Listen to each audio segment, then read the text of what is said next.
We got a question from Cutting Up with the Bowies. Question is, how do you continue to create your content together on the days you are mad or just had a disagreement or just not feeling one another? What do you do? Do you wait for another day or do you push through it? Asking for a friend. So I have almost two different answers to this, and it just depends on the situation. Yeah, but we've been making content since 2018. So yes, it happens. And there have been times where we had disagreements right before we pressed that record button.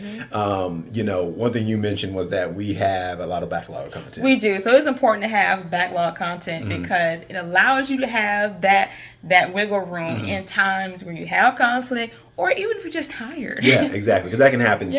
And so one thing we want to say is that even though what we do, we see it as a ministry, there's nothing that still has greater priority than the integrity of our relationship. Yeah. So there's something seriously going on. Or sometimes I'll come home and we're about to shoot a video and I can just tell she's tired and I'm like, look, we're just not going to do it today. I know we said we would, but it's just not going to happen. So you got to be able to prioritize the relationship over the creation of the content if you're going to have long-term longevity with it. So that's and you one want thing. You want your content to come from an authentic place. Yeah. And this whole fake it till you make it kind of thing doesn't really work when it comes to relationship content. You want it to be real, you want it to be true.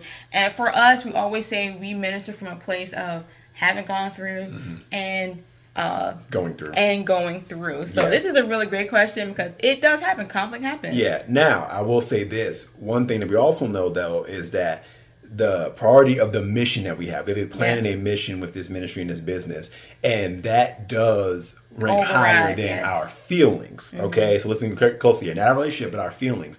And so when something's petty going on, or we're getting each other's nerves, we're not going to let that get in the way of the mission. There are people who need to hear what we got to say and who need help. So if it's just something with our feelings and our emotions that's petty, we're going to override that because this mission is very important. And we're not going to let our personal feelings and pettiness get in the way of it. So basically learning how to forgive quickly. Exactly, because that can be very important. And we've had to do that sometimes because we knew, hey, we got something more important to do than this pettiness. We're going to get over this. We're going to figure this out. Maybe we got to stay up late and talk about it, but we're going to figure it out. But we're not going to let that get in the way of the mission. But have that backlog. Yeah, because it helps. It really does. Thanks for the question. It's a really good one.